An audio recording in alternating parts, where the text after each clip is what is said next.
Go ahead, Dennis. So my project was compare electricity produced by different methods. So my question was, what produces the most electricity? Cat's fur or human's hair? My second question was, what is static electricity? So my hypothesis was that the cat's fur will produce the most electricity of the atoms I tested. So before the experiment, I learned about a few things about static electricity. I learned that electricity is positive and negative charges. I also learned about atoms and ions and metals and conductors. So positive and negative charges pull each other together, and positive and positive or negative and negative together push off each other. This is how an atom looks. So that part in the middle is and the little minuses are electrons. So the charge of this atom is 0. And if that electron left, the atom would become into an ion. This ion's charge is positive 1.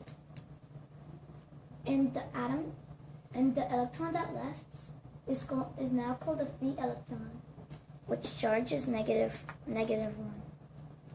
So a metal. So this is a normal metal piece. The atoms are are separated in a certain order, and the electrons are just flying everywhere.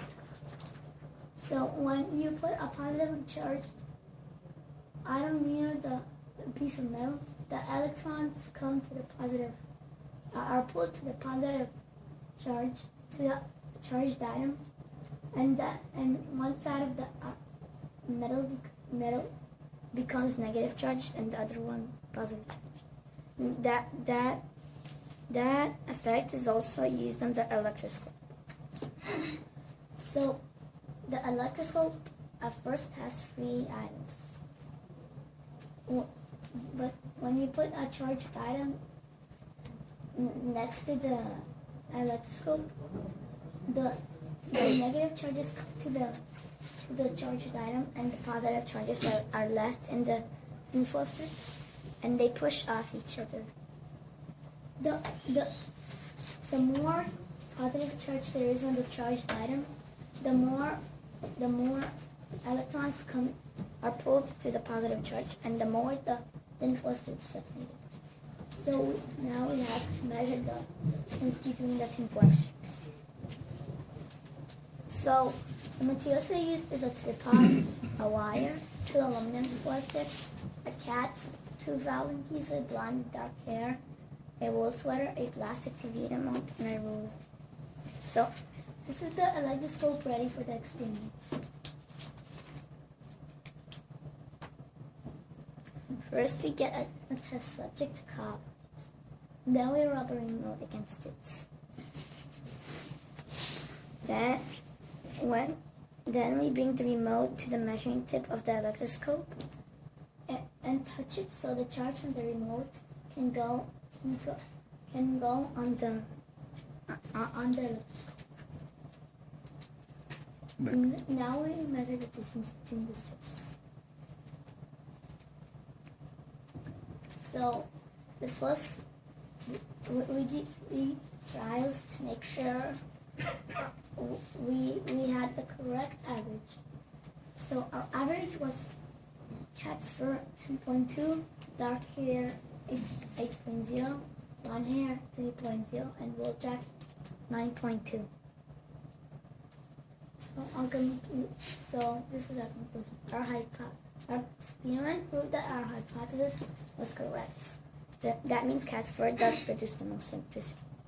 I was also surprised that the color of the hair affects the amount of static electricity of the that it produces. So, different trial results also prove that an electroscope is a good material to use to measure electricity. I would like to thank AIS for such an interesting problem. I would also like to thank my parents for helping me with this project. Thank you, Dennis. It was a pretty complicated experiment. I think you forgot something, didn't you? You forgot technology of cat. Being cooperative, right? Any questions for Dennis? No questions?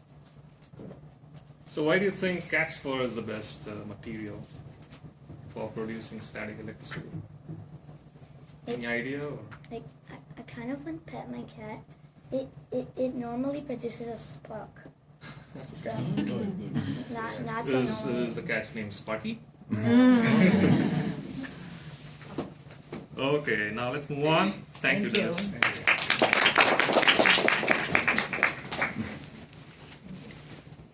The next presentation is by Nash Guy. It's a simple lie detector.